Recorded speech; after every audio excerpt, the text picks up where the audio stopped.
Hello everyone, welcome to the stream. We are playing Fantasy Age Avalon campaign that I've created, and we're going to be doing Theater of the Mind this time, and the reason being is Roll20 won't even let me upload an image that is 500 pixels by 500 pixels, one solid color.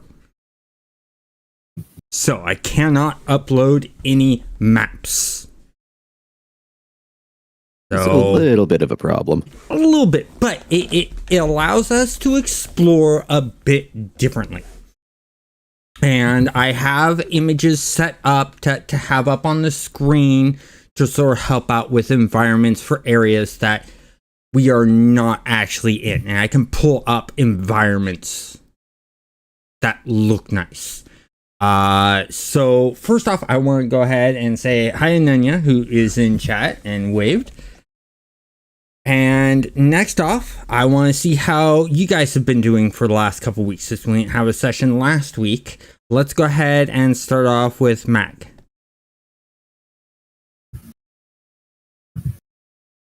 I've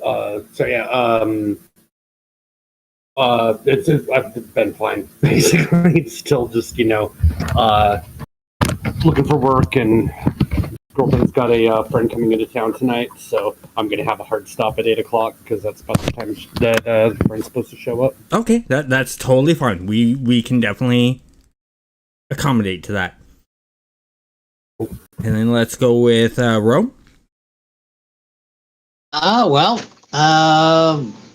weekend was a lot of work because my daughter was having her 12th birthday, so had to get that all up and going. But with success, everybody had a lot of fun. But man, do birthdays end up charging you a lot of money? Yes, and I hope you celebrated big because she's starting to get into those teen years, and your sanity is gonna go away. Yeah. Well, beyond that, it was her first practice soccer game. She's got a tournament next weekend, so we'll see how that goes. Cool. Good luck to her and her team. Yeah, definitely. Yeah. And Zabby. I mean, it's a lot more of the same. Just various stresses piling up as people who pay attention to the channel know I've had to skip out on a couple streams there, but I actually got some creative work done last night, so on the upswings. So that's good to see. I saw you were what you were in, and I was just like, cool. You're finally working on it. That's great. And getting that creative juices going, and I was all sorts of excited. I didn't want to say anything because I wanted you to keep doing your creative thing, so I just sort of left you alone. For me, I have been busy doing content for this channel. On top of that, I've been working on things on the side to get things moved over to the RPG engine, and also going through a 100 gigabytes of 3D or 360 video from my trip. So I'm still working on that first video, getting used to the software. I had to redo some of the work because, well, they did an update and it ruined half of the look, or it ruined the look and the feel that I had for the videos going. So I had to go through and re-render all those videos out again, or those parts of the video out again. And it's just a process. But anyways, we're going to jump into the game here. So when we last left off, you guys were sneaking through this village, and you had spotted that there were some animals in these buildings, in some of these buildings, and you did a good job of sneaking up to them until you got to the cave where there was a swarm of rats that saw you in the cave, and they hissed. Some of the other animals nearby heard it. They came out, and well, combat has started. How much of this combat happens is up to the choices that you guys make and what you guys choose to do. So with Theater of the Mind, you guys are going to need to ask a lot of questions because you're not going to be able to see things. You're going to need to ask me stuff. So I'm going to need that from you guys, the players. Okay? So let's go ahead, and that's when we leave this map and go into an area where there is no map. So let's go ahead and start. We got the turn order all set up, and the first thing to attack is the rats, surprisingly. And they are right next to our Beastmaster. So let me pull up the rat page here. Okay, so we got the rat here. The rat is going to attack. Let's do a roll for the rat. Let me switch over to this real quick so I can see the roll. The roll is okay, a 17 against, where is he? Nothing on. Pull him up, and he has a defensive 10, so the attack goes through. He has no armor. So we're going to roll the 1d6.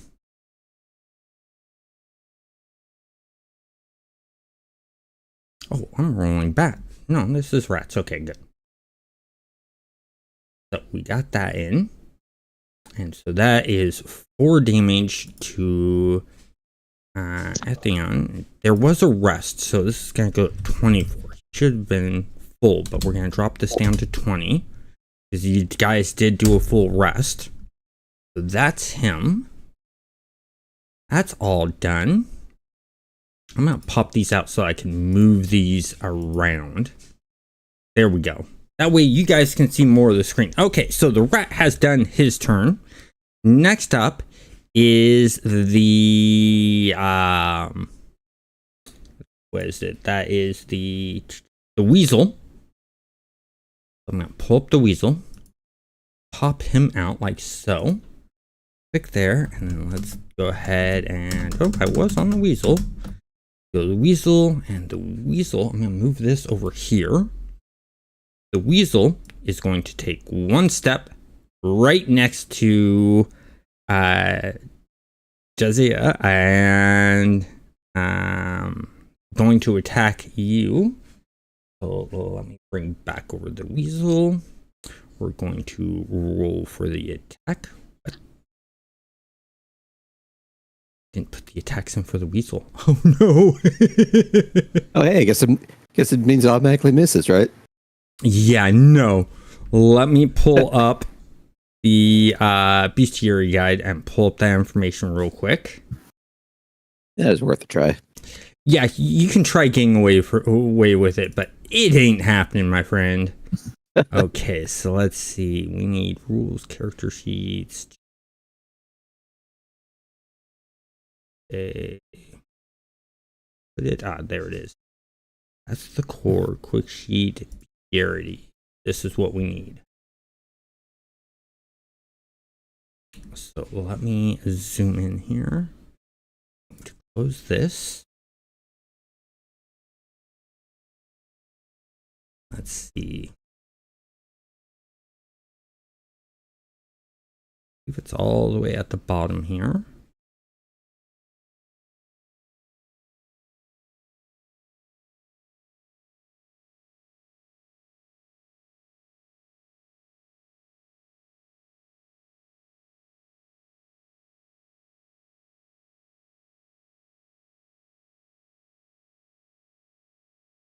So we are looking at weasel. They got these in alphabetical order, which is good.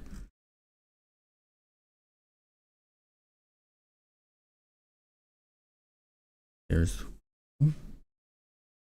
zoom in here. There we go. Okay. So what I'm gonna do is we're gonna go to here, go add,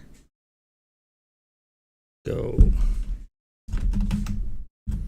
byte is plus 4 damage on that. 6. Oh, with a minus. Okay.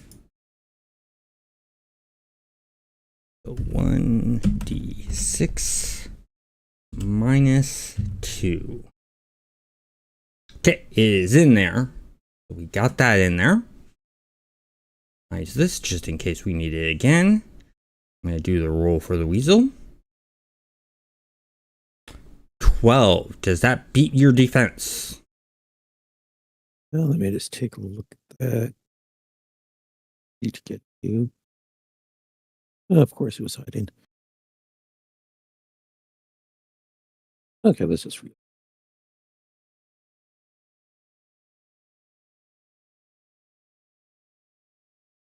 Defense is 11, so that is a hit. That is a hit. Let's roll for damage. Wait, hold on. Really? It rolled a negative 1. I don't think that gets through my armor. It rolled a negative 1. Oh, that's ethically good. Question is, yeah, it basically trips and falls on its face. That's what I'm going to say. It's got angry weasel just gnawing at my heel, just kind of shake my foot and No, leave it off. it got too excited to attack you, and when it went to bite you as it was lunging, it bit its own paw. Aw. No, it's a clerical weasel. It just blessed him and gave him a healing point. Yeah, there you go. It's a clerical weasel, gave him a heal point. Okay, so we got that done, so that turn is done. Okay, now, Toki, your turn. What do you want to do? So I think everybody was near the mouth of the cave, is that right? Yes, that is correct. Okay, I'm going to essentially try to run toward where everybody else is. Okay. Well, not necessarily run.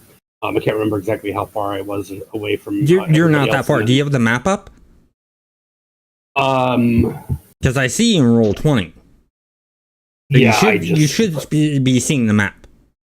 The problem is I'm having issues with it rendering stuff because it keeps trying okay. to kind of yeah, okay, so I'll explain what you can see.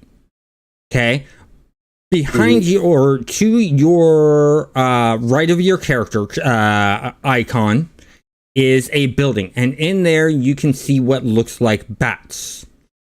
To the lower left of you is on the road is another swarm of bats.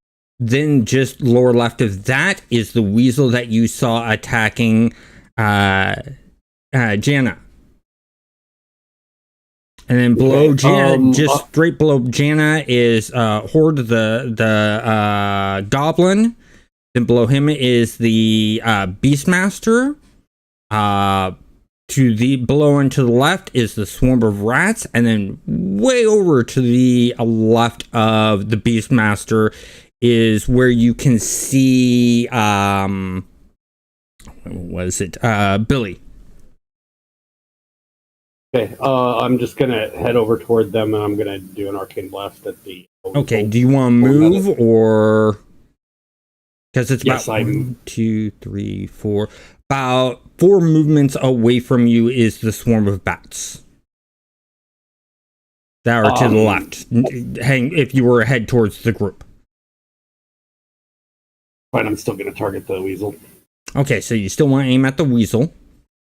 Yeah, and I'm going to essentially move over to where everybody else is as well. Okay, well, between you and the group is a swarm of bats. Oh, the bats are between us. Yes. Okay, I'll just go ahead and I'll try to get. I don't want to provoke an opportunity attack, so I'm just going to try to move around them, basically steer far enough clear of them. Okay. But I am still going to attack. So the weasel. you have 2 routes to do. You can go slightly up and over and through a sort of like a middle pavilion little area of the town, or you can go straight down between the graveyard and the chapel and go around underneath from there. The one that would give you, let's see, hold on, 1, 2, 3, 5, 7. What's your movement? 11. 11. So either would work. You would use you'd use all of your movement if you were to go back behind the chapel. So if you go through the garden area, it put you on the other side of Joanna, and so the weasel would have to go through Joanna to get to you. Laundry, please. So which direction do you want me to move you? Forget.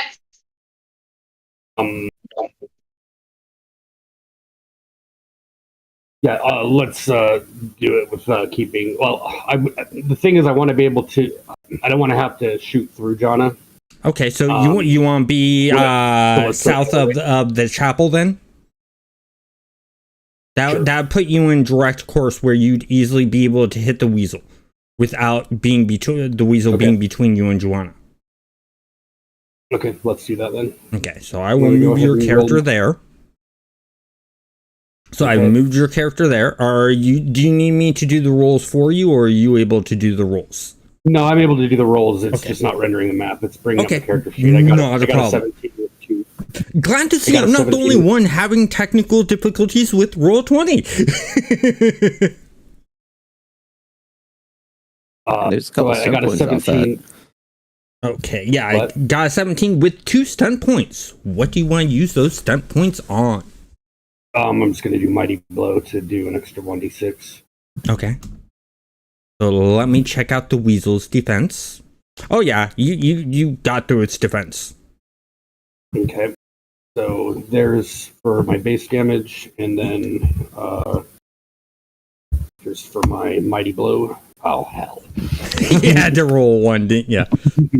Okay, so that would be...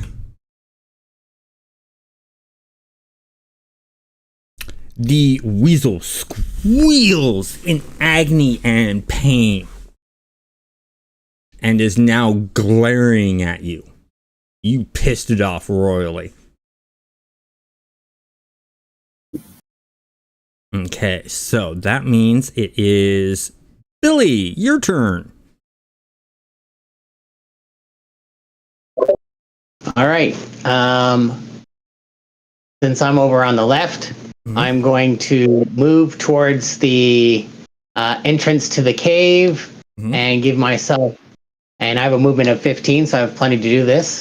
So I can, and I will spend my minor action to load a that ball into my sling, and then I will take a shot at the weasel with my attack action. Okay, so you said you're going to move, then you're going to reload, then you're going to attack. Yes. Okay, you can only do 2 of those things. You're doing 3 actions because movement is a minor action in and of itself. Movement is a minor action in itself? Yes. All right. All right, then I will load and fire, I guess, from where I'm standing. Okay. What is the range on your... Short range is 14. 14. Long range is 28. You are out of range.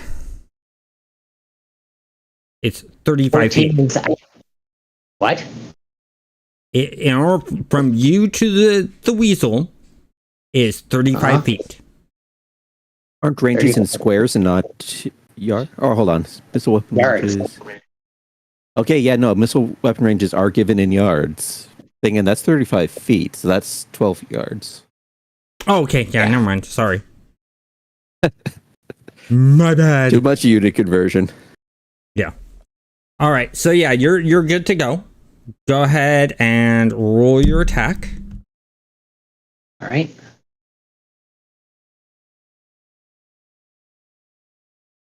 Okay, your attack goes through. Roll for the damage. All right. Since this is my first attack of the round, I will use pinpoint to give an extra d6. Let's see. Dexterity is 3. Dexterity is 3. My dexterity is 3 as well. So I don't succeed. So I guess I can't. But wait a minute. That's right, because it's not a surprise. Mm-hmm. But okay, so I don't get the pinpoint. All right.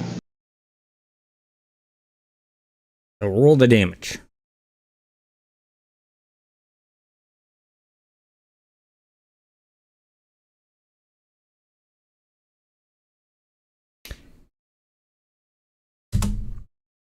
The weasel is dead.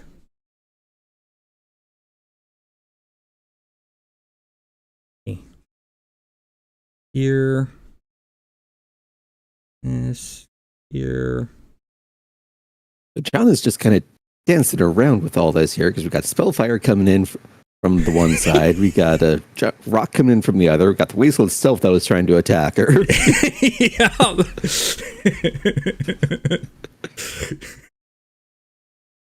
Goblin sort of searching for something to play music to for you to dance to. Goblin's like, thank God it's not me. Okay, so next up is the swarm. Let's see.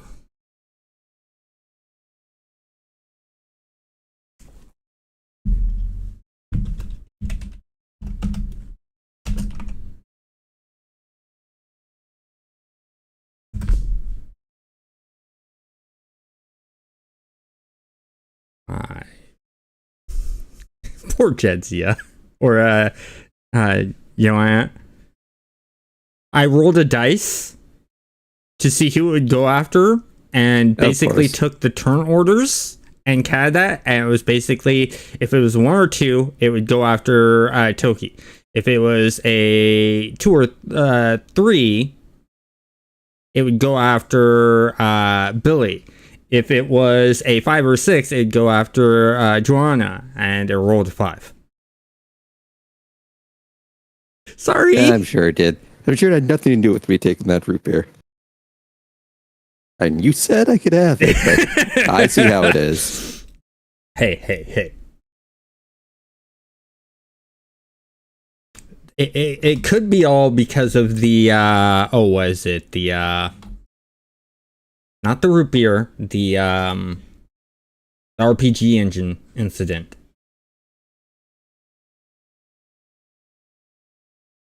I mean, it'd be more karmically appropriate to have payback for that happen while you're using that engine. Yeah. Let's joking me. Okay, I can't do that, so I'm going to use the rats as a placeholder, because guess what it's doing now? When I try to pull up the bats, it's giving me, sorry, we cannot pull up this information right now.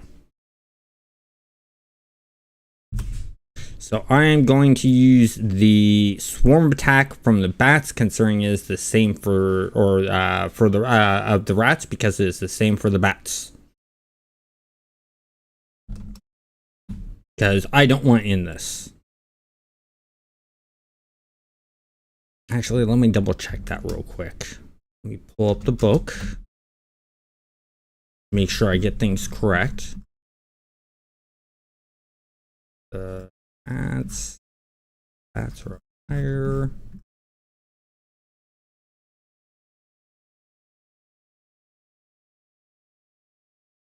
Yeah, it's exactly the same. So I'm just going to use the roll from the rats.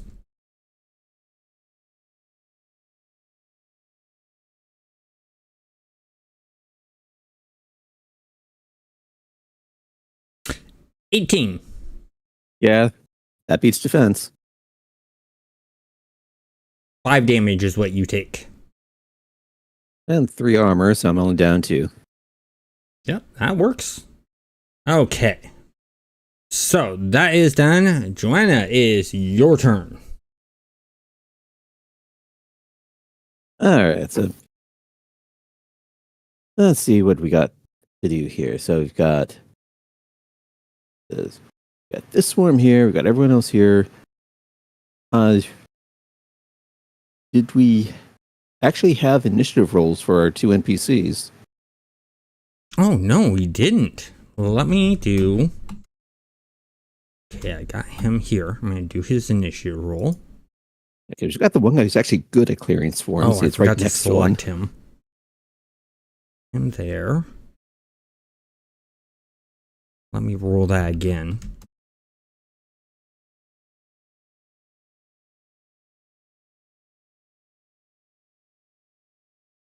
Close enough. So there he goes. He's on 9. Where is he? This? Okay, so yeah, you're gonna go first, then he's gonna go. Hoarder is not gonna be in this because he doesn't do combat. Alright. Okay, so to start with, I am going to go ahead and I'm going to try a stunt attack on the bats. Stunt attack on the bats. Okay? Nice. And effectively, this is going to be an unarmed melee because I mean, the crossbow's a ready weapon, but it's not terribly useful against the swarm of bats as we've discovered before. You could try for a shish kebab move.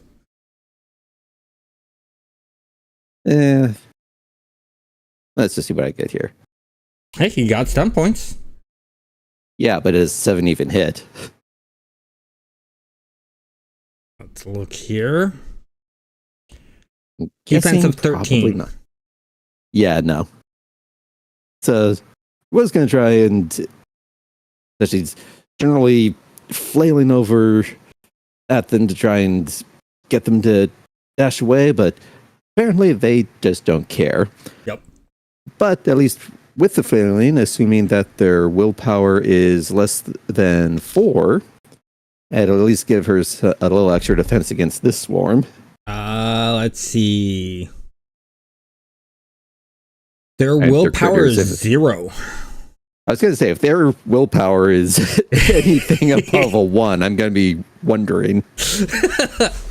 Well, I am a GM. Willpower is 17. No. Yeah, so that all happened. So next is... Well, I mean, I've still got... Oh, you got your minor action there. Yeah. Yeah. What are you going to do? And let's see. This swarm here, non-combatant there, that swarm there. For now, I am going to go ahead and find the exact term on that again here because it went to a different part.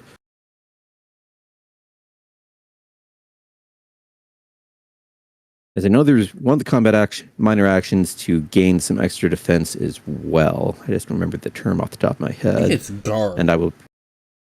Yeah, I mean, there's one for like the full action, and then there's one for the minor, which gives a lesser benefit, and I'm just about there. Yeah, guard up, +1 to defense. Yep. Haha, I was almost there. I just forgot to put the word up in there. Yep. Hey, I should get half the experience for that, right? Okay, so you get half the experience of scrolling through the book. I didn't even have to scroll through the book to come up with that. All right. So But yeah, that's my turn now. all right. So Valon is going to attack the rat. So here we're going to use the spear. 12 against. Oh, right on. Valon will roll for damage. That is 8. the rats. So let's see, that is going 17. Okay, there we go. All right, so we have that in place. We are back up to the top. The weasel is dead. I can delete the weasel off the list.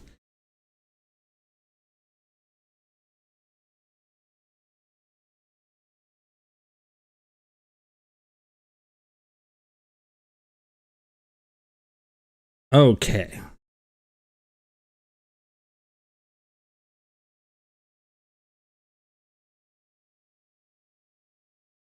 Oh, the rats need to go.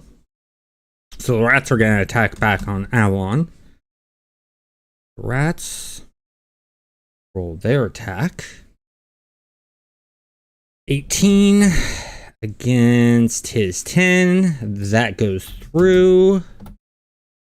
Attack is 1d6. 4 damage he takes. Okay, he hasn't taken any damage. No, he did take some damage from something. So that's going to drop down to, let's see, minus 16. All right. Billy, is your turn. Okay. Let's see. Again, not great at dealing with bats. Mm-hmm. So I will take my action to. Well, you reloaded last time, so now if you want to move and shoot, you can't. Yes. Yeah, because I mean, firing a slingshot at a batch of bats is not going to be very good for me. So, I'll take my movement action to get to the entrance to the cave. Take my minor action to get out my shield, my spike shield. Okay. That'll be my things for the turn. All right. That way I'm. So do you need me to move your character, or can you move them? I'll need you to move them because right now all I see is a white screen. Okay. From my point of view. There you go. You are now right next to the rats. Rats in the. Oh, okay. Because the rats are at the very entrance of the cave. So, good thing you pulled out the shield. Alright, so next up is Toki. Okay, so are we like retreating into the cave? What's the that was the original course of action or plan of action, right? Yeah. Just in case all the rest of the animals get angry, we have a choke point. Village without all sorts of creatures in it, so. Okay, I'm just going to essentially fire an arcane blast at whichever beast is closest, and then The only one that you have are able to see is the swarm of bats. Okay, let's shoot them. All right. Ooh, that's only an 8. I'm guessing that's a miss. So for the swarm of bats, yeah, defensive 13. So you miss. Okay, and then then I'm just going to be backing toward the cave. So you're gonna move towards the cave. Yeah. I will put you right next to Athon. Yep. So you are completely safe from anything coming directly at you. Swarm of bats. Well, the swarm of bats aren't too happy that you tried hitting them, Joanna, so they're going to attack you. We'll use the rats again.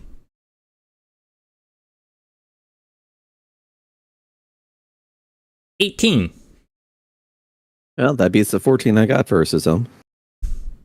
Those rats are giving too much luck over to the bats. 5. Yeah, turns down to 2 because of the armor. Okay, so that was the swarm of bats' turn. Joanna, it's your turn.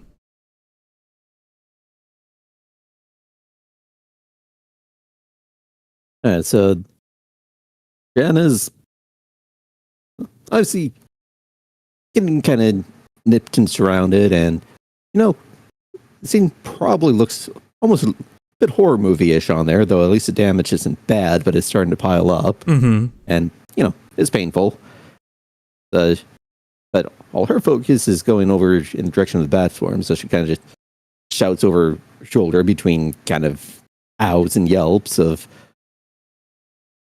basically going, "It's a cave clear. Can we get in yet?" So since you guys can't see, the swarm of rats is blocking the entrance into the caves. You'd have to walk through this swarm of rats.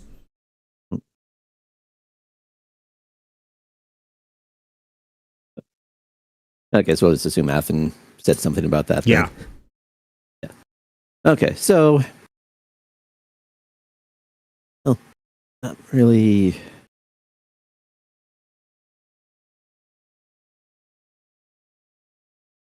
Okay, so I will minor action to swap over to the short sword. Mm-hmm. And I mean, we did work out how to actually deal with the swarms on it here. So rather than going for the stab, just going for the wide slashes so that if it does hit, we can actually do full damage on these guys. Good memory. Yeah, I mean, it's kind of an important trick in this situation. So yes, yes. She and I are both going to remember it. That's the thing. That's why they may be weak, but that's the big thing. You have to do arcing attacks for swarms. Otherwise, you're doing little to no damage. And still whiffing. 12? Yep, and he said it was 13, so... Yep. But that was a really, really close miss. You saw a fur fly. Mm-hmm. At least might buy a little bit of breathing space on it there. Yeah. It's not just random flailing, it's sharp flailing. Yep. And it is Athon's turn. So Athon is going to go after the rats.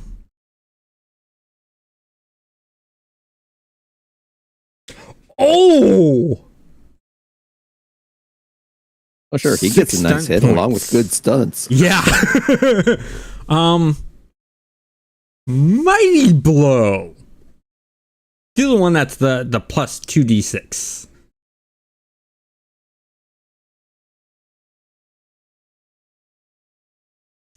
Four. Do first roll 2d6. And 8. So we got 4 and 8. That is total of 12. Rat swarm.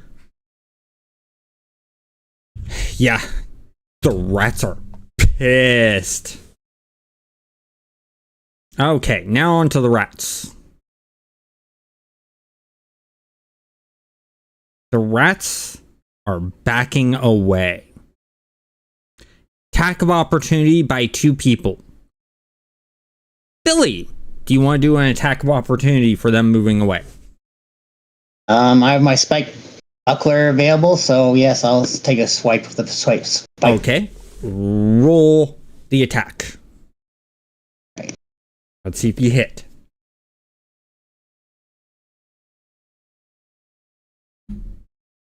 You just need a 12 or better. That does it. Right. What do you want to use the stunt points on? How about his dexterity? Is his dexterity 3 or less? Dexterity is 2. So I can do my pinpoint attack since I haven't done it yet on this round. Mm-hmm. So that'll give me an extra d6. You said I had stun points? How many? You have 5 stunt points. 5 stun points. All right, so I'll put them all into a big attack. So that'll be an extra 2d6 plus the pinpoint. So that's total 46 plus 2 damage. Mm-hmm. You need me to roll it for you? Nope, I can do that.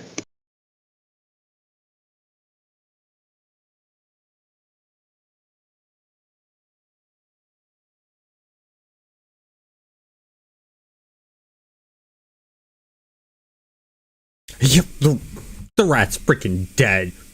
Obliterated.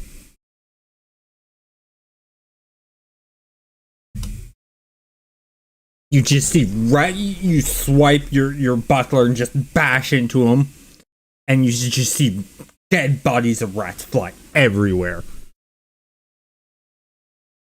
Don't mess with you might a have, or like that, you might have some lunch stuck to the shield. Yeah.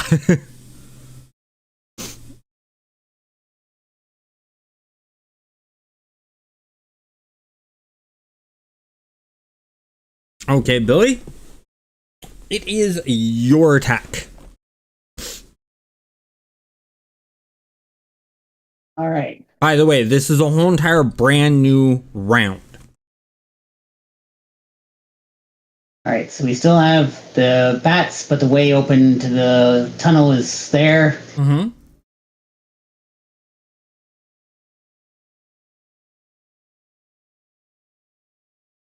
I guess I will move up on the bats and swing with my buckler, try and get them away from. Okay. I moved you up next to Joanna.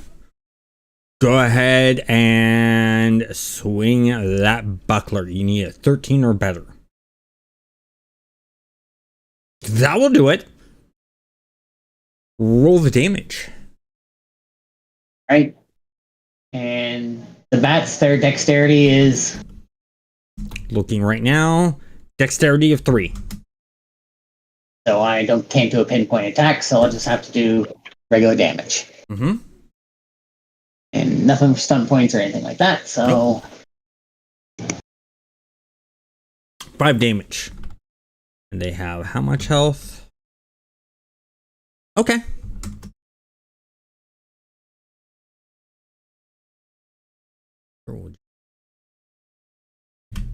Remind me.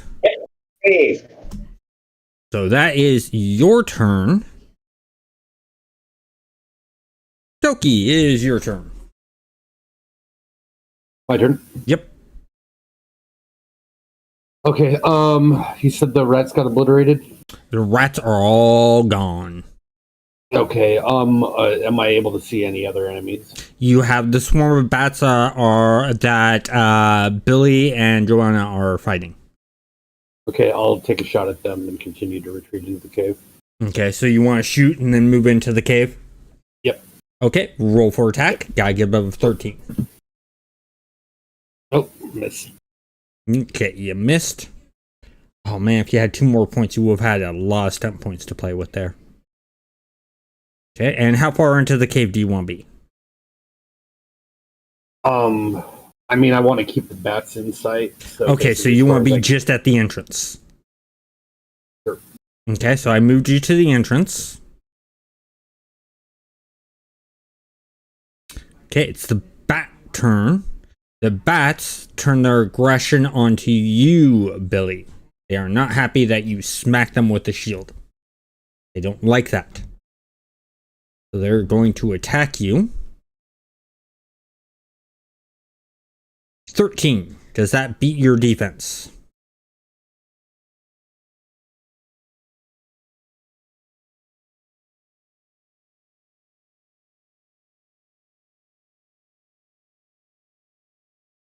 You there, Billy? Yep. Yeah. Does 13 beat your defense? Let's check here. I have no, because my defense is 14 because I have my shield out. Okay. Joanna, does that beat your defense? Well, since I've got the distract against them, my effective defense against them is 13, so it's a tie. Is this attackers or defenders win? I'm putting it in favor of players, is my ruling. Yeah, then in that case, it does not win. Okay. So they just sort of swarm around harassing both of you. So that's the bat's turn. Joanna, it is your turn. I mean, we got the bats are still right here, still making a menace of themselves. So let's try another big arcing swing, and just make sure to aim up so it passes well over Billy's head there. Okay. Finally, You got hit. Roll for damage. 5 damage. Good, nice, strong hit. and I'm despite rolling a 1, but hey, it still helps. Okay, so now it is Ethan's And then turn. He's gonna move up and to then- here. Yeah. Because they also have a minor action guard up, so I got Guard defense up, 14 okay. against them if they Excellent. survive. Yeah, if they survive. So Ethan's gonna move up against them. He's going to attack. Oh, he misses. Just by 1 point, he misses. All right. Billy, it is your turn. All right. Since I'm still engaged with the bats, I'll use my minor action to draw my short sword. Mm-hmm. I have a golden spear and sword out. I've dropped my sling, and I am sweeping with my short sword.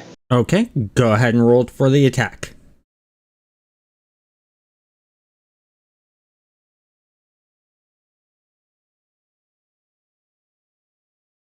Oh, Jesus. Yeah, that hits. You hit them good. Roll for the damage. Going for damage. Yeah, they're dead. You annihilated the entire group. In that one swing, you had a perfect swing and you cut through every single bat in the air in your one arc. Everything just lines up perfectly. They are all dead. Let's go. All right. So those are dead. Definitely agree. Let's hustle in before everything else wakes up here. Yeah. So you guys all move into the cave? I quickly pick up my sling and put my short sword away as I head into the cave. Okay.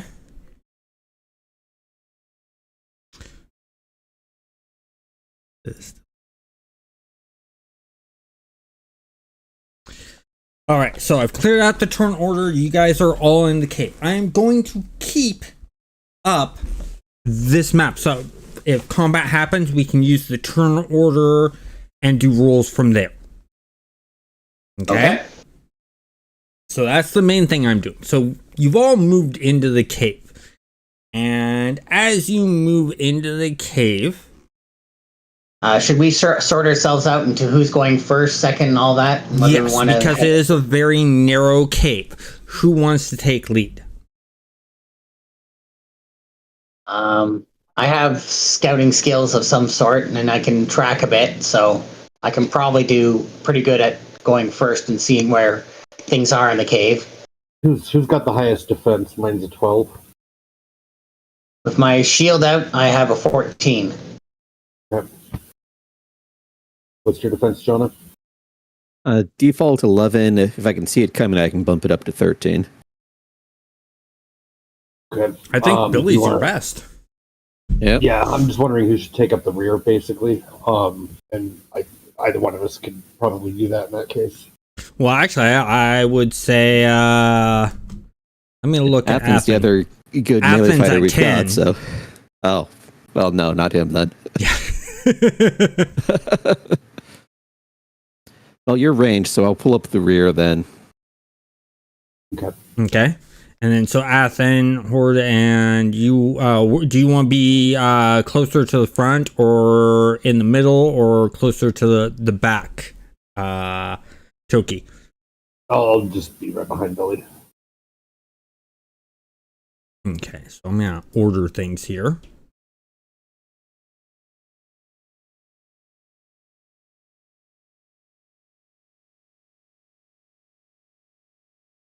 I can, oh, okay. Since we're transitioning to a new environment, this might be a good moment to take 5. Yeah, let's go ahead and take a 5-minute break. And then we will move into a whole entire theater of the mind gameplay of this cave. So we will be back in about 5 minutes. Okay.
Welcome back, everyone, and we are good to go. As you can see, I have something on the screen here for you guys watching, and going from there, we are now in the cave, and you guys have just entered in, and let's see.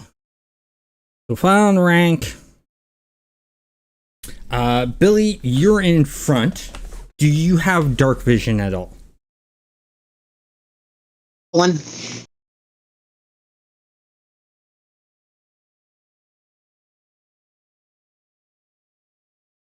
Vision.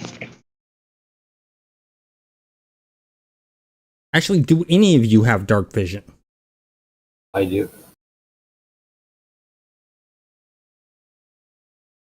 Yeah, I definitely do not. Definitely do not.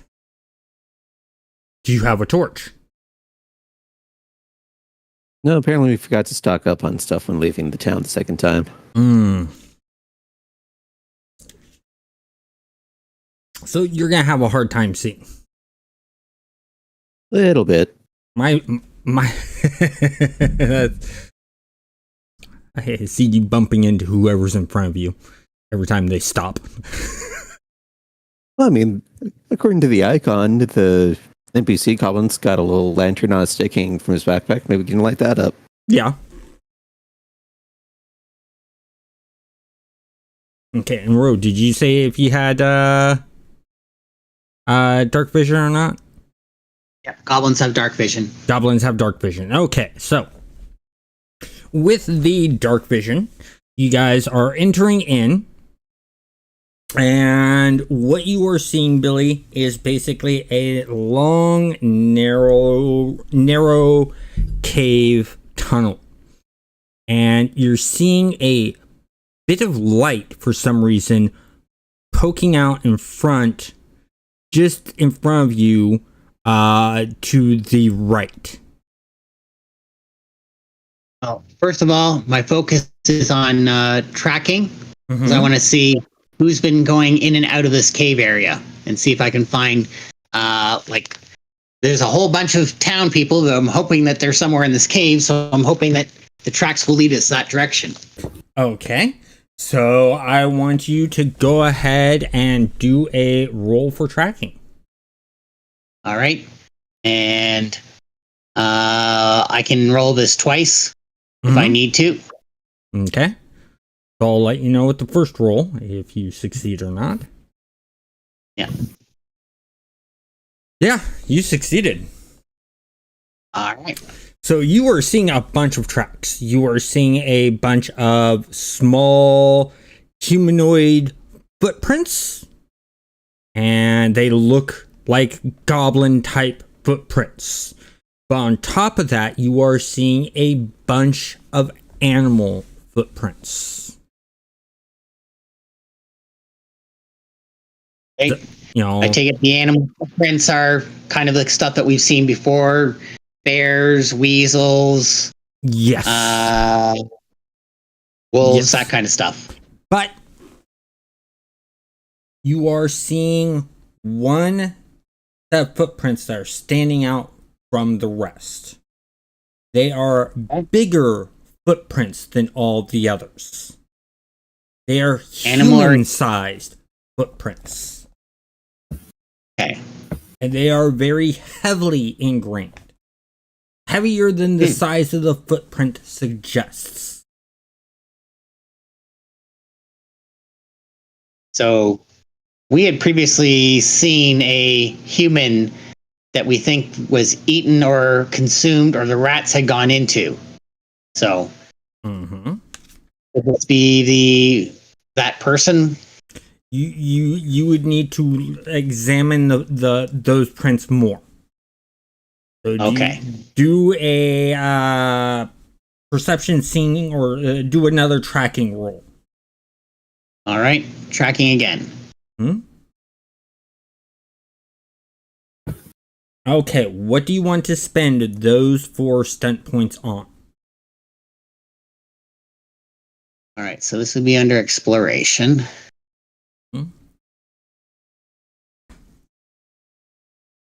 basic exploration.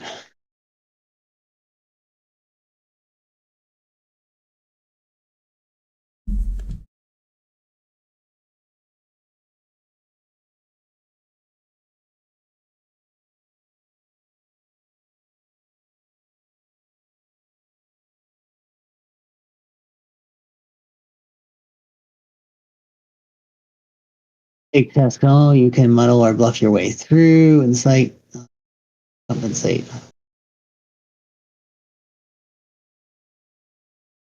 Yes, on the same location.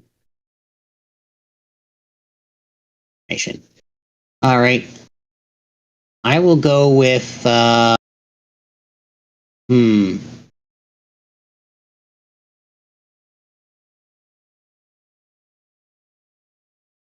Okay. I'll go with 3 points for extra information. Extra information. That is a very wise choice, and here's the reason why. I had actually planned out that if you went with extra information, I'd give you some very specific details. These, when you examine the footprints, you are noticing that there are what look like almost tentacles coming out of the feet every so often. And they're not always in the same position for every footprint. Oh. Sometimes they'll be on the lower left side on one of the footprints. Sometimes they'll be on the middle right side. Sometimes they'll be straight behind the foot. And they're always ever changing. They're never in the same position.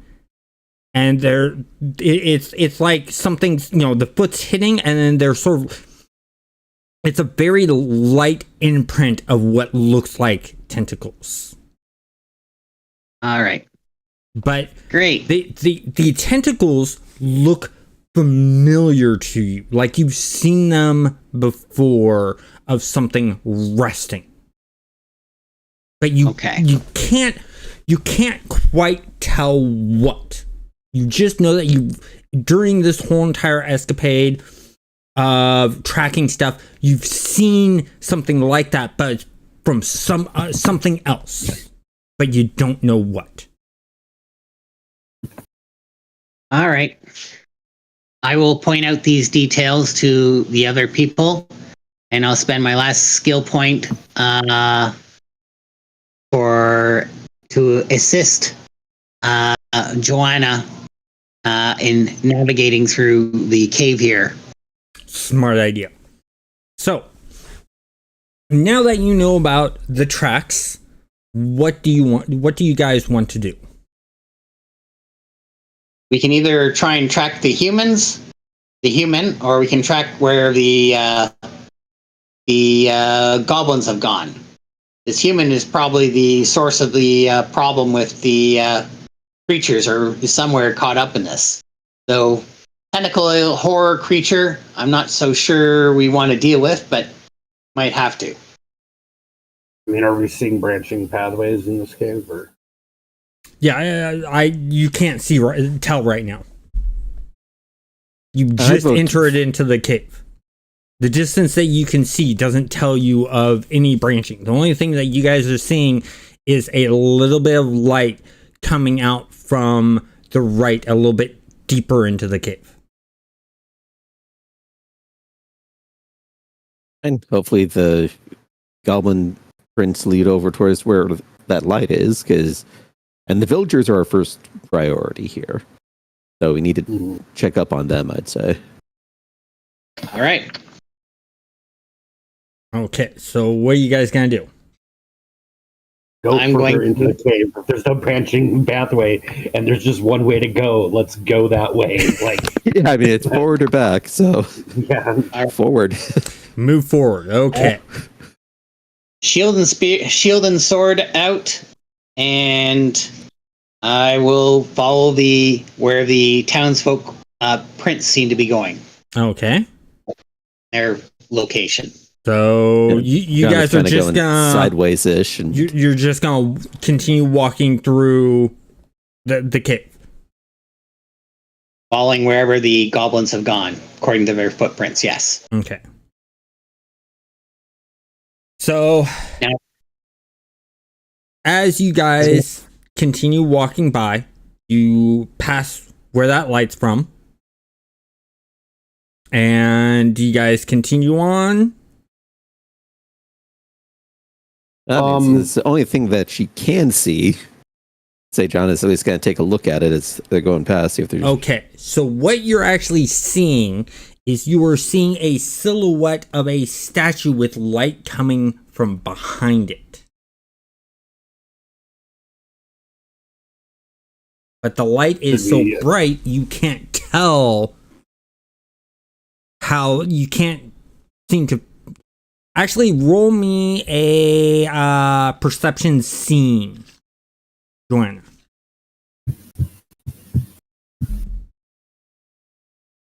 Jesus Christ. You and your guys' rolls are starting to really upset me. What do you want to use your 3 stump points on?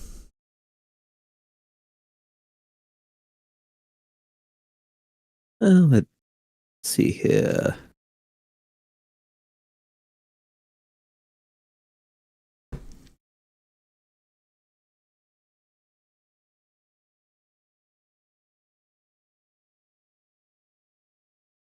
I think I'm going to just put all those into wariness. So if there's anything sneaking up, I'm going to get a +3 bonus to basically avoid danger or negative consequences coming up. Okay. So all you're seeing, like I said, is because you don't have night vision, you can't tell what the front of the statue looks like. Mm-hmm. But you can see the silhouette of the statue. And it looks like a woman in a robe, like a mage robe that has a cloaked hood, sort of holding her arms up and out. So they're the arms are up about head height with the palms facing up and the fingers out. So Jana's going to call out to the others.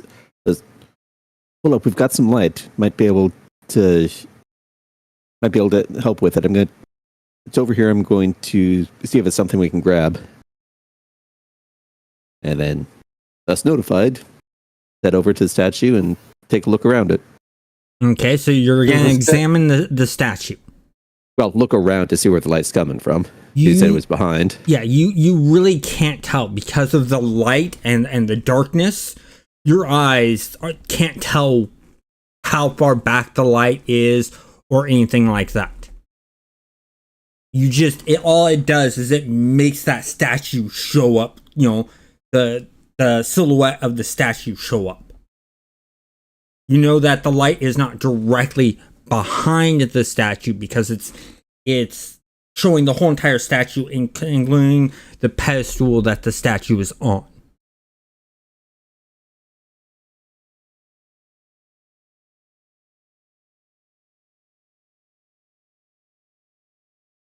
This statue, do we recognize it from like from a sort of religion or divinity or anything like that?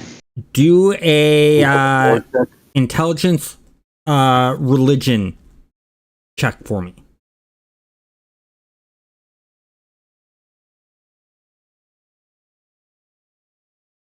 You have no idea. Anyone else? Sure.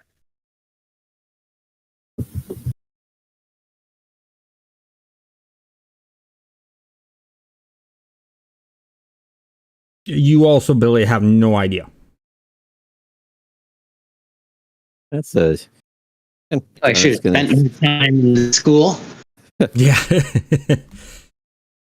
So, the religious side isn't as much, but yeah, gonna move around the statue and go into the light. There is no room for you to move around the statue. The statue is covering up. You, Joanna, have no way of actually fitting in there. Can we move the statue? The statue does not move. It's big. It's heavy. you'd have to have a high strength to do that. You'd have to Can have we a break strength the of like statue? 4 or 5 to move that.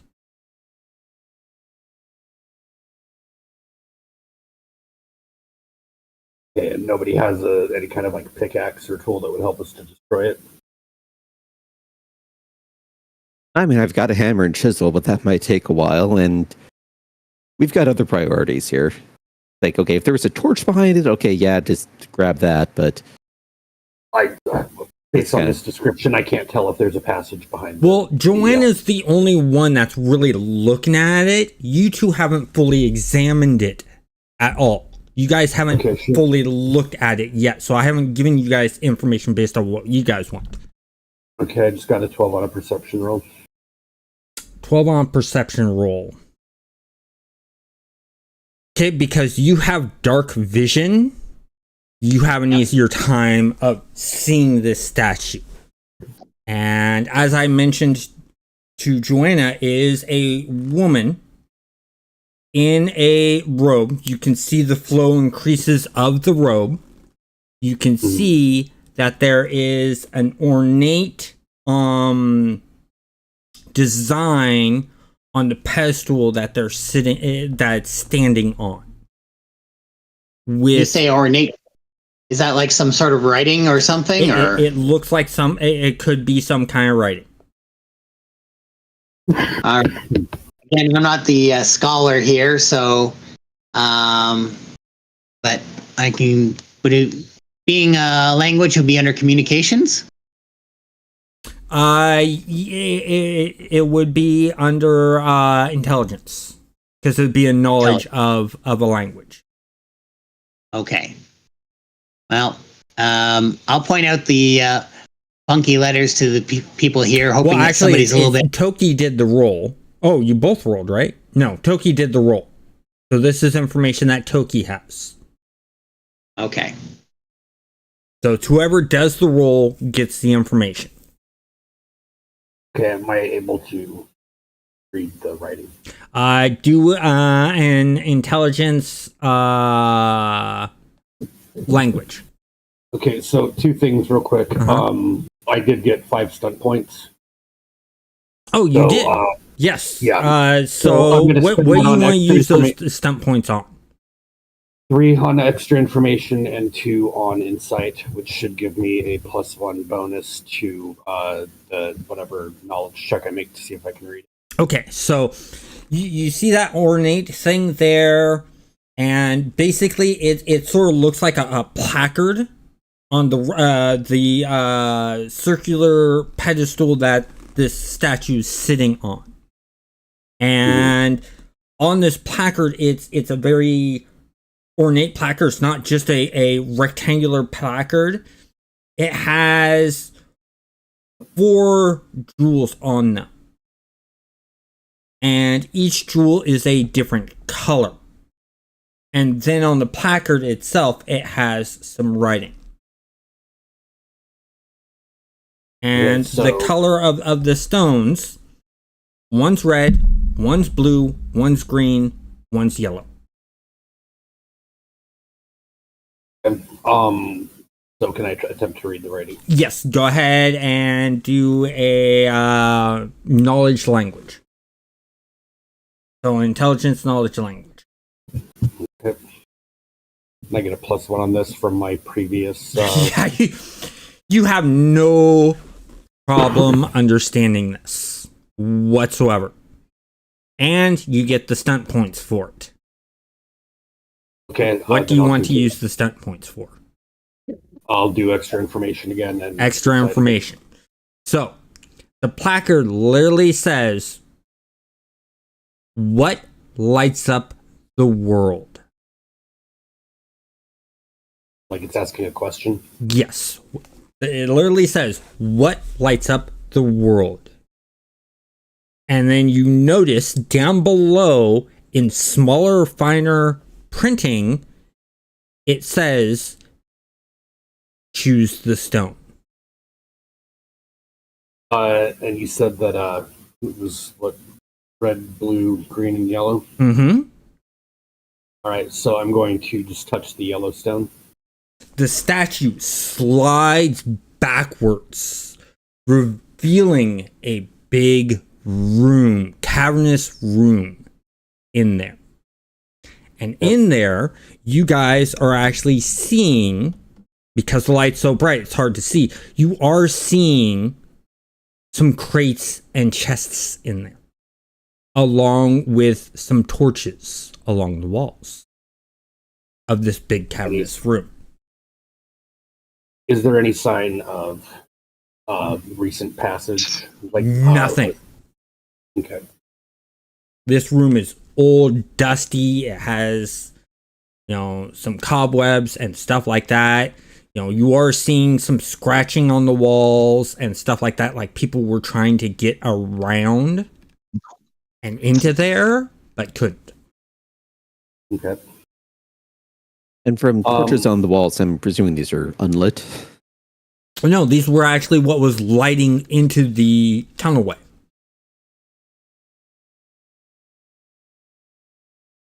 But so we're not getting like smoke. They're not like obviously fire. Yeah, they're not bright. regular torches. They're magical torches.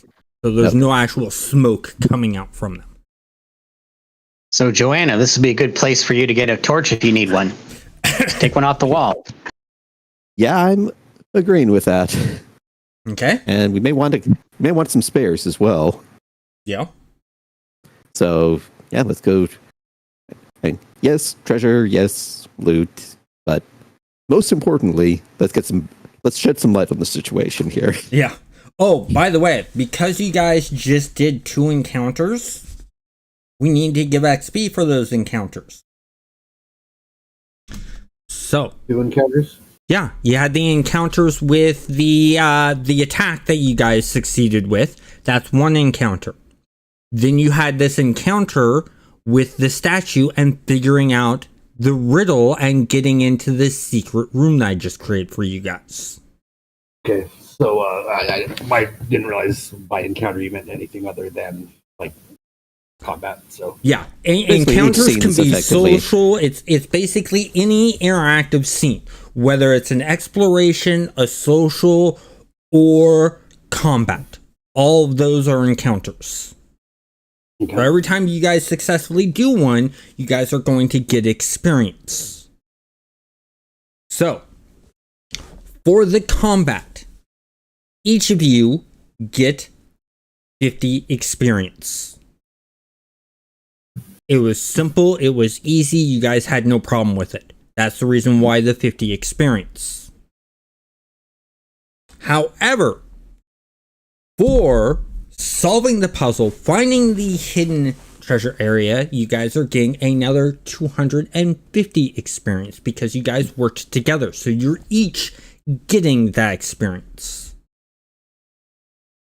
And then what is the threshold for level 3? 4,000. Yeah. 4,000? Mm-hmm. Okay. We're getting there. Yeah.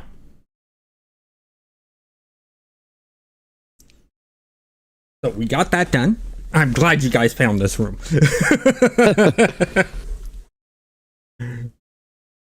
So, anything in these crates in here that's worthwhile, or? Well, you are seeing about 3 crates.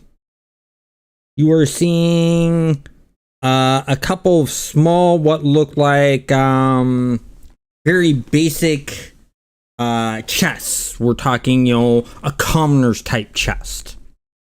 You're seeing a couple, one of those. You're seeing a small chest that looks like sort of a craftsman's type chest. Then you are seeing in a very metal built, really strong chest. Then you're seeing a another chest that's like, medium quality chest. Then you're seeing a very ornate wooden chest lined with metal. That's the bigger chest. So how many chests total? 1, 2, 3, 4. There's 5 chests and 2 crates.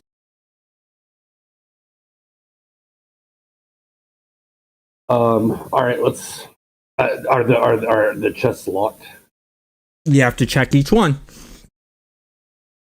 I will check, see if they're locked. Okay, so you want to check to see if they're locked? Yes. From now, they align the walls. So which direction do you want to start? Do you want to start from the right or do you want to start from the left? Let's just start with the big metal one. Big metal one, which is in the straight across from where the statue was. Yep. That one indeed is locked. Okay. Does anybody have any lock picking abilities?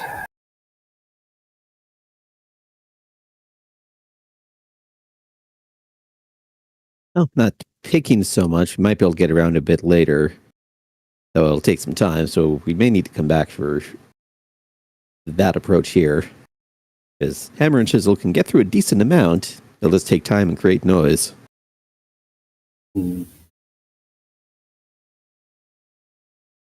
Okay. So yeah, let's check out the other crates. We can go from left to right. You want to go left to right? Okay. To the left of that one is the moderate chest. So, not a very rich family style chest, but, medium income chest. And that one is unlocked.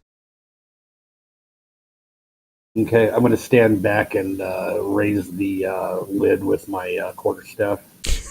Very cautiously. You open it up, and what you're finding in there are somewhat fancy clothes, some jewelry, and stuff like that.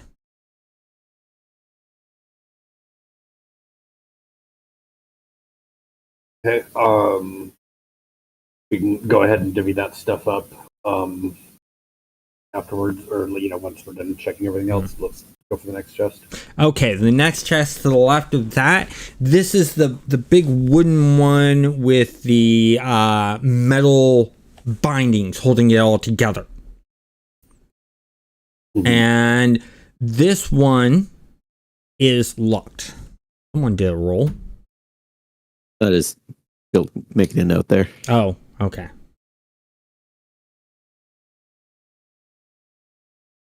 And so that one is also locked.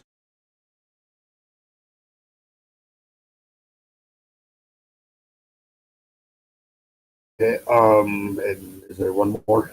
There is, to the left of that, there is a wooden crate.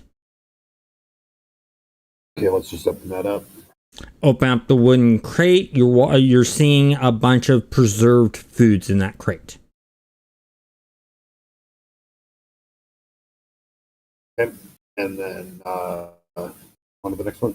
This is the lower end style chest, and it is basically a bunch of raggedy clothes, some eating utensils, wooden bowls, plates, stuff like that. Okay. On to the next one. The next one, you look at that, it is not locked that you can see.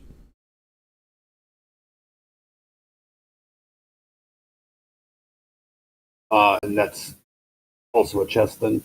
Yes. Okay, once again, take a step back and use my quarterstaff to open it up. It will not open, but you sense some magic preventing it from opening. Yep. And I assume nobody has any kind of counter spell that would If anyone have it, you would. Yeah, if anyone would have the ability to figure out how to get around this, you would. I mean, is there some kind of roll I can make? Arcane knowledge. Be an intelligence. Then 10. What you want to use the 2 stunt points for? Because you just hit on the number. okay. In that case, I will spend that on insight so that to try to boost my chances at actually doing the thing to get it unlocked.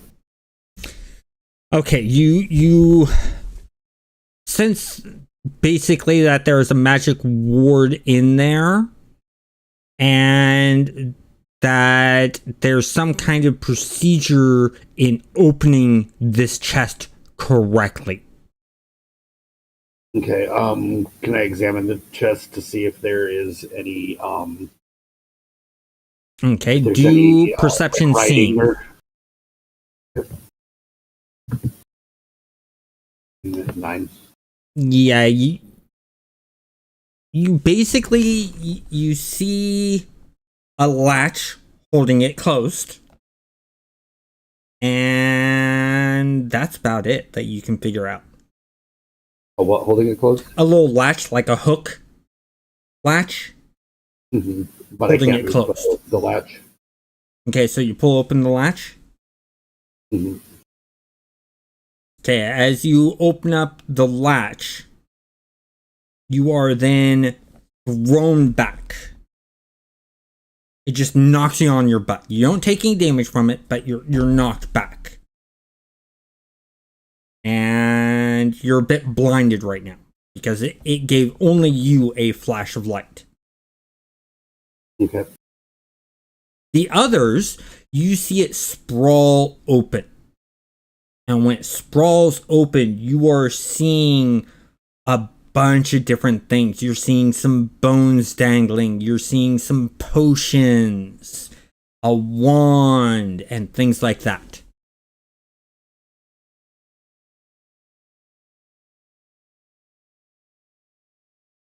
I'm going to do a roll here.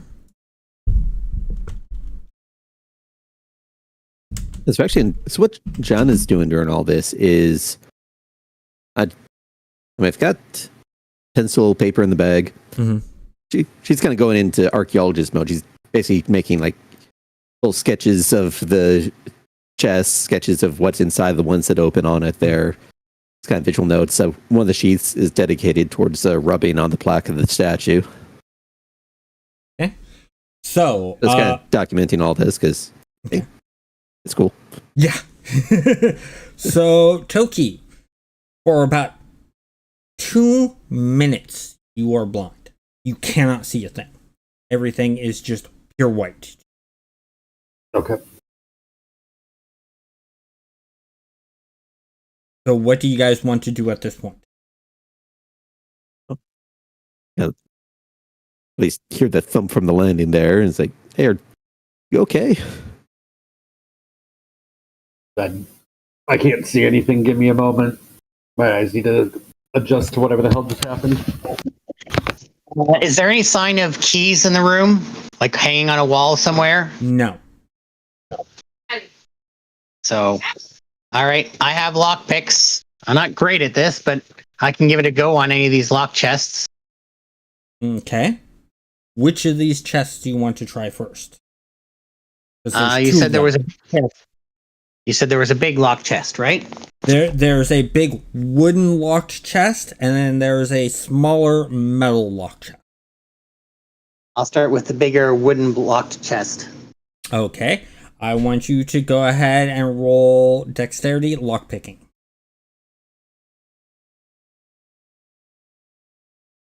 All right. What do you want to use those 4 stunt points for? Hey, what does this count as? This is an Exploration exploration. All right. I guess I'll dump 3 points into wariness, so I remain alert for possible consequences of my action. Mm-hmm. And I guess that leaves me with 1 point left to,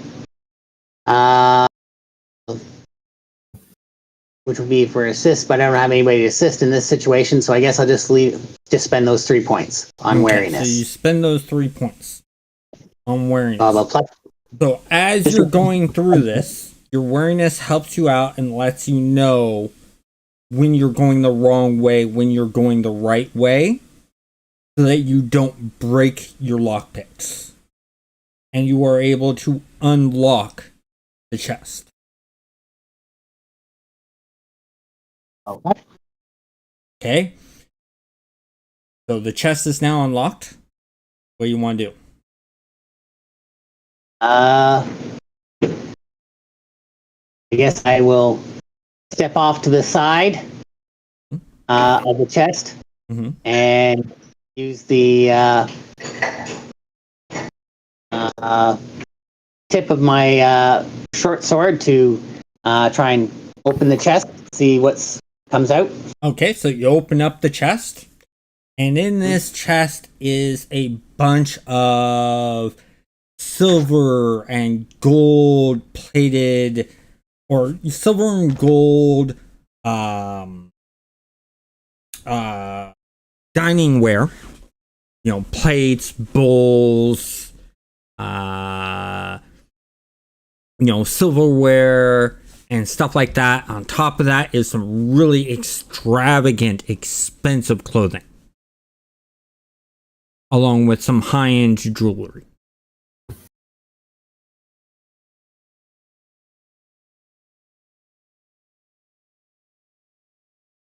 Wow, somebody's got expensive taste. So John is getting a bit of a feeling here. So we've got low class, middle class, high class magic. It kind of feels like there's a test here. I'm going to look around for any other writings in the room, murals, anything that might have. Basically, search around for anything besides a statue that might be trying to communicate something, whether it's a riddle or something like that. Okay, go ahead and roll perception seeing. Would searching apply? Because this is going for more Yes. detail rather than just glancing. Yes.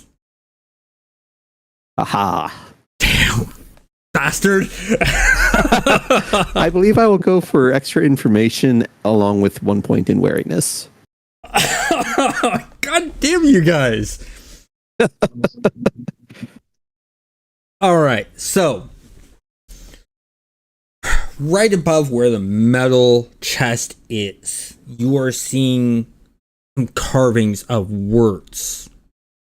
And you're able to understand what these words say. What this says is, we are the horde of the unknown. This is our stash. Leave it be or face the consequences.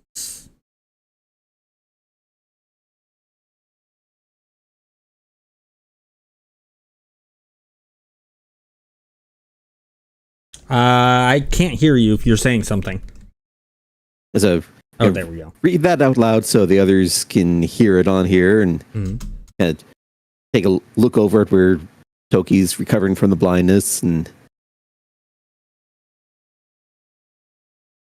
yes, there's a lot of stuff here. Read may not serve us well, I'm thinking.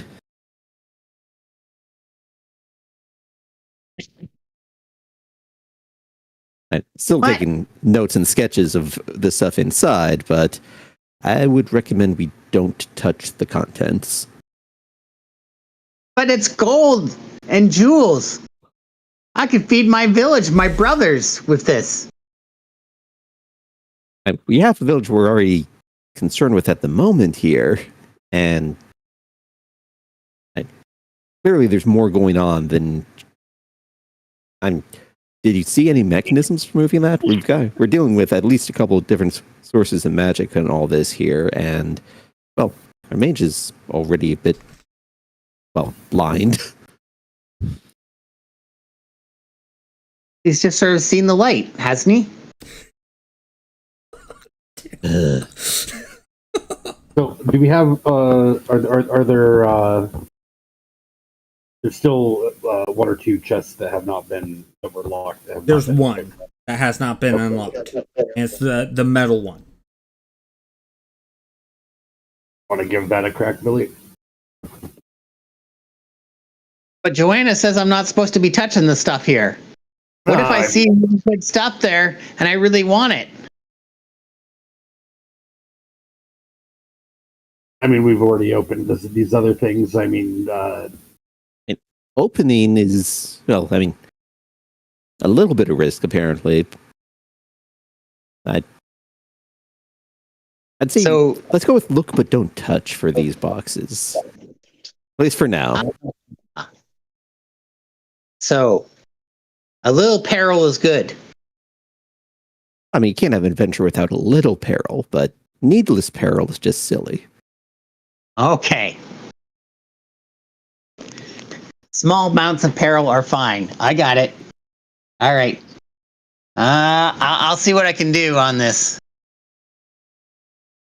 So I will try and pick the lock on the metal chest. Okay, roll dexterity picklocking. Lock picking. You are unable to, with that roll, you are unable to unlock it. Nope.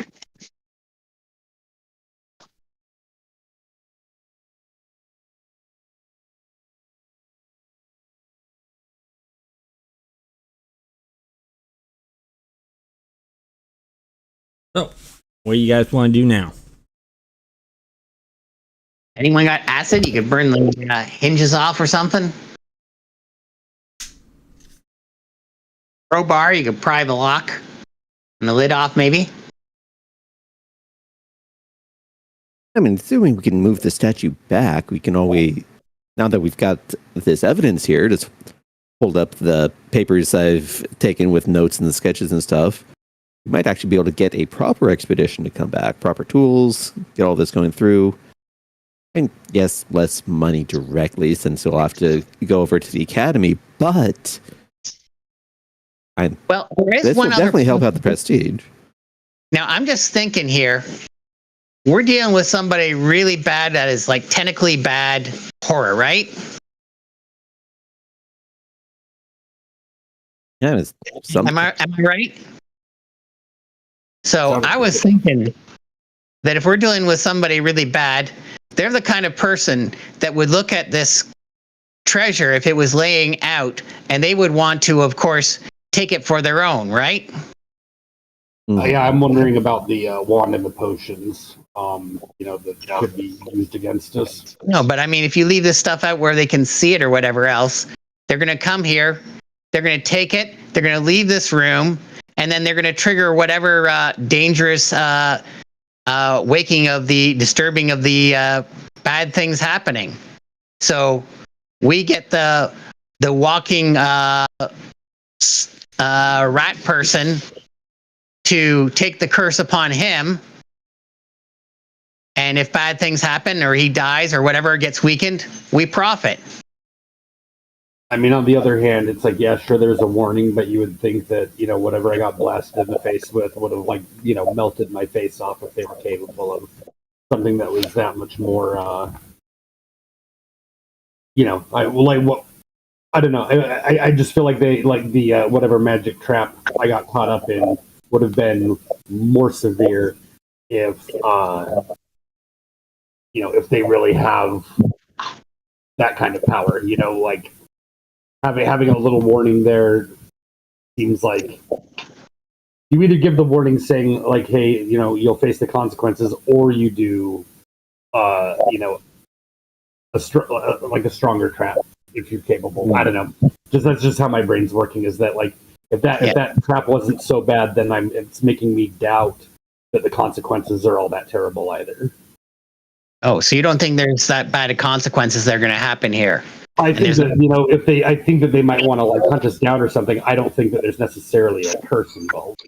Yeah, you don't think there's like a book of the dead that we're going to be disturbing and bringing back the hordes of undead upon us? I mean, I haven't seen any mention of a book yet, but I would like to try to identify the wand or the potions if possible. Okay. Go ahead and do arcane knowledge roll. 14. What do you want to use the 3 stunt points on? Extra information. Extra information. So, where the wand is lying, you're noticing that what's holding it up is sort of sunken in. What's holding it up is sort of Yes, something. there's sort of like this these prongs coming out from the top of where, or from beneath where it is holding up the wand. Okay, But is you this the notice same- that it's not directly connected to the floor of the chest. And is this the same chest that had the magic trap that I got busted or got Yes. caught up in? Yes. Okay. So for the extra information, you can tell that this is not connected to a trap. Not connected. Okay. You know that this setup, based off of your arcane knowledge, when spellcasters do this kind of thing, it's not meant as a trap. It's meant for something else. Okay, but just by sight though, I can't tell like essentially what I'm not recognizing anything that like I think the wand would be used for specifically, So or what power it might be used with. your first inclination is that a lot of wizards like to have hidden compartments in their mage chests to hide really important stuff. Okay. I'm gonna go ahead and like see if I touch the wand and see if I can like press down on it or something to get anything to pop. It does not press down. It's already gone down as far as it can. Okay, and I can't pull it like out or anything. I can't use it as a handle. Well, you like can that. lift the wand up. Well, yeah. I'm just wondering if the thing that it's sitting on is you know, as you mentioned the possibility of a hidden compartment. So I thought maybe the thing that it's on might trigger the compartment to open. But if that is just fixed in place, then yeah, I'm going to pick up the wand and give it a closer look. See You if I pick up can. the wand, Mhm. you hear this, and then where the wand was resting now lifts up and slides back. And there's a spell book sitting there. Okay, there's the book you mentioned, Billy.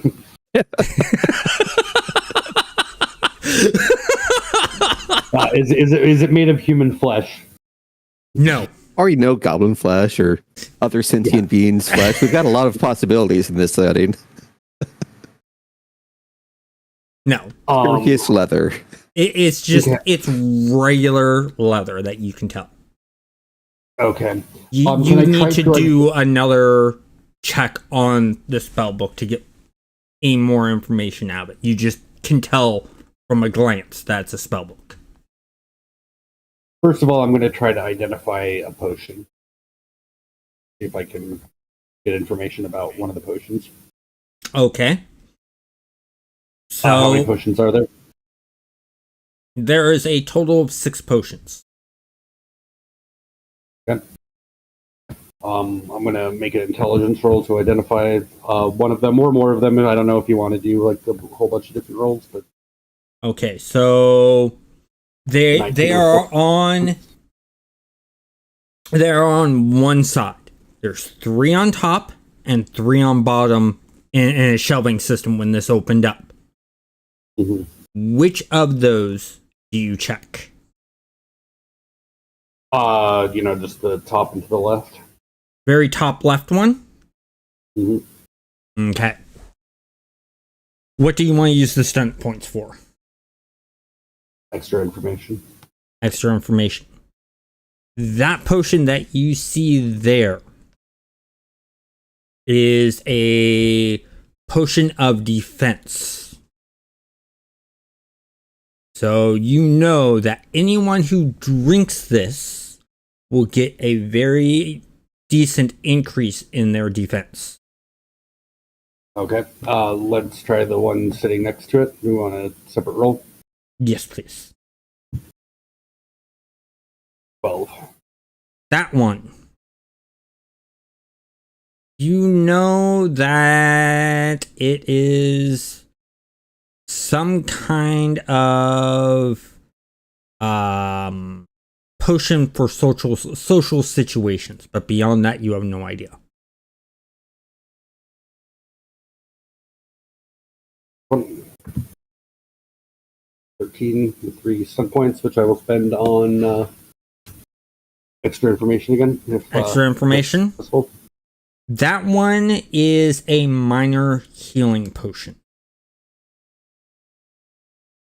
Okay, and then let's go to the bottom row. Okay. 15.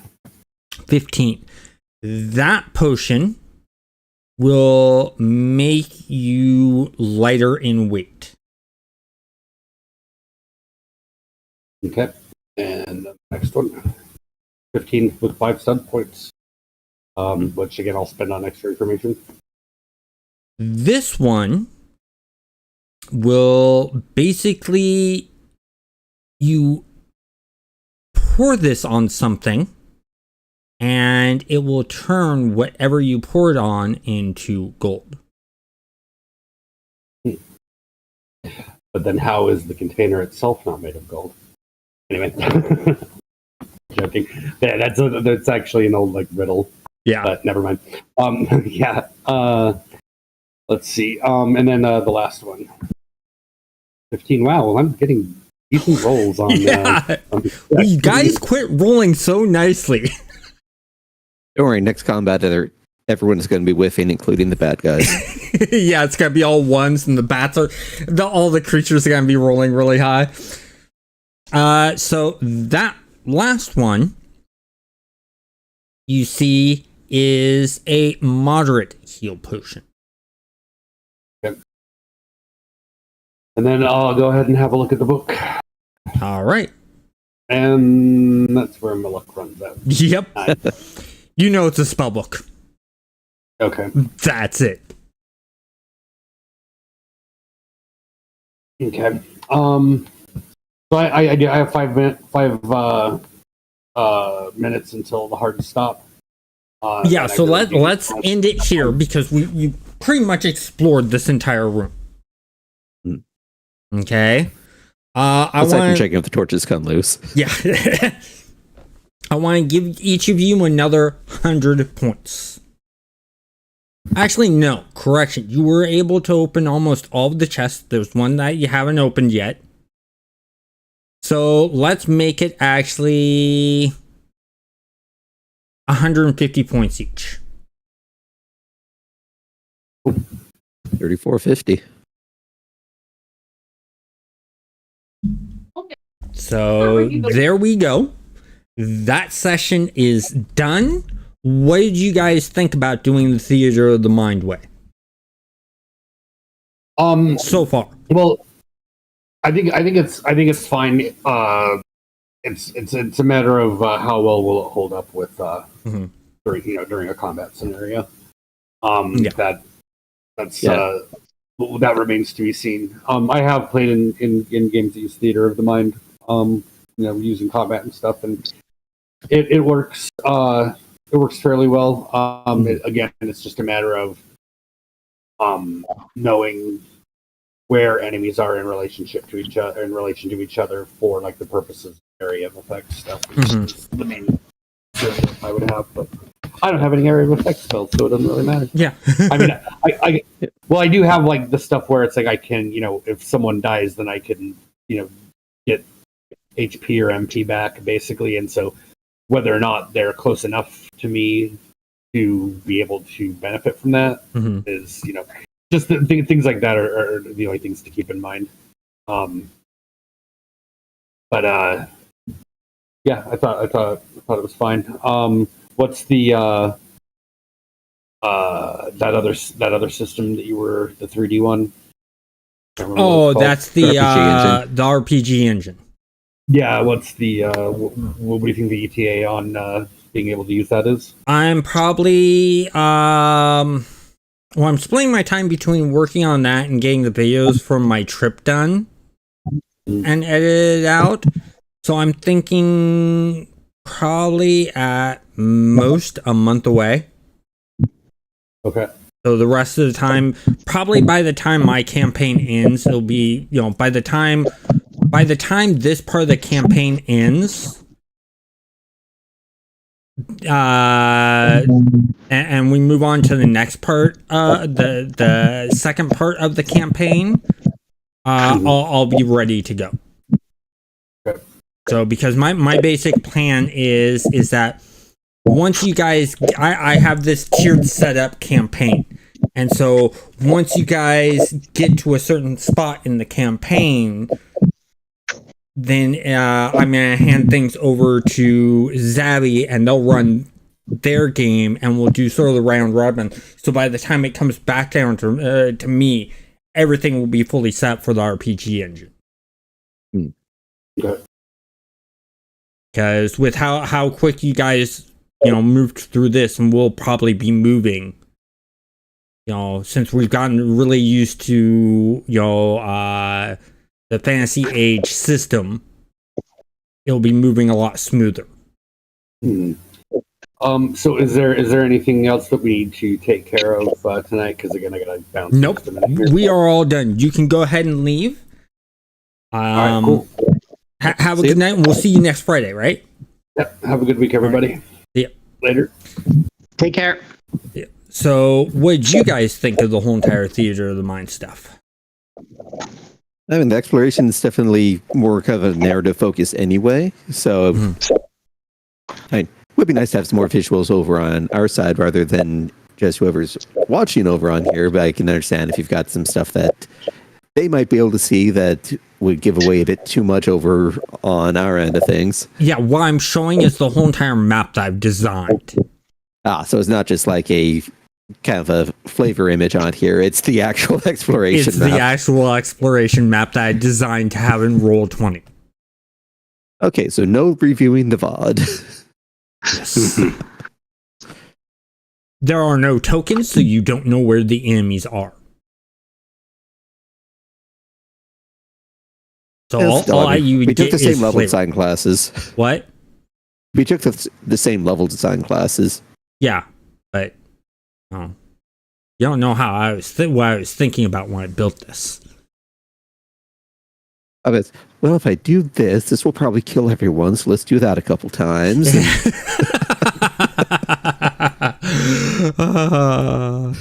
All right. What did you think, Ro?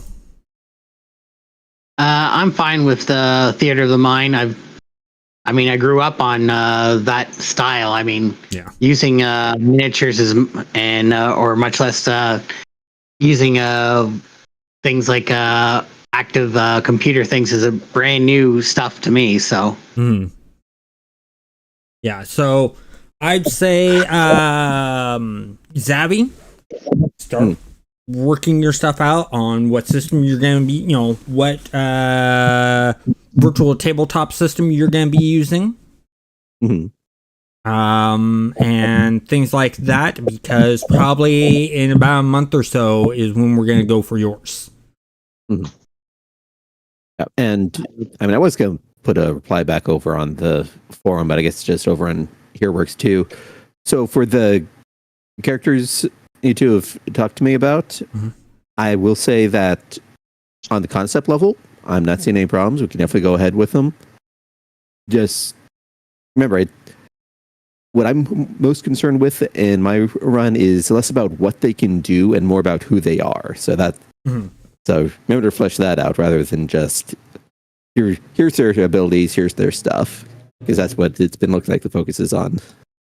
You want more of how their character acts, the background, things like that. Yes. Yeah, kind of more about how they think, why they got into the situations that they got into. Just their mindset, the personality is more important to me. Okay. I've already got a good idea of my character's personality. Yeah. I was wondering, with Big Eyes, Small Mouth 4th edition, there is the naked version and there's the regular version. Is there a better choice that I should be making? I think the naked version is like $20. The full version is like an extra $20 on top of that. So it's like $40. So I will have to look back at that and see what said the differences were because I've got the full one on it here. I don't remember what they were talking about being trimmed down or anything. Yeah, I'll probably buy an edition of that myself because I do like the system. I'll probably buy a full version myself the beginning of October. All right. I just wanted to, because it just helps to make, the character and fill in do the building of the character if you got the actual rules fully there to do that. Because I know that Big Eye Small Mouth spends a good chunk of the book on, how to make the characters and all the extras that go with that. Yeah, so it looks like, just from a quick look up on here, effectively there's less in the way of like pre-made templates. There's less in the way of like kind of setting information. It's kind of boiled down more to the basics. And the free set of the rules kind of boils the basics all the way down. So if all you need is just here's how the basic mechanic works, then you may as well just get the free one rather than buy anything. But if you want the full detail for what we're going to be working with, probably the full one is going to be more useful because that's what I'm going to be working off of. Okay. So I'll look into getting that next month. And Ro, have you thought about what game you want to run? I'm pretty sure I'm going to go with Masks: A New Generation. It's a superhero game. I mentioned it when we did our podcast about role playing and stuff like that. So okay, excellent, cool. So would you like to go? I mean, of your preferred in the order, would you prefer to go after Zavi or do you want to go after Toki? I'm good for going after Zabi. Okay. So you might want, Zabi, how long do you think your campaign is going to last?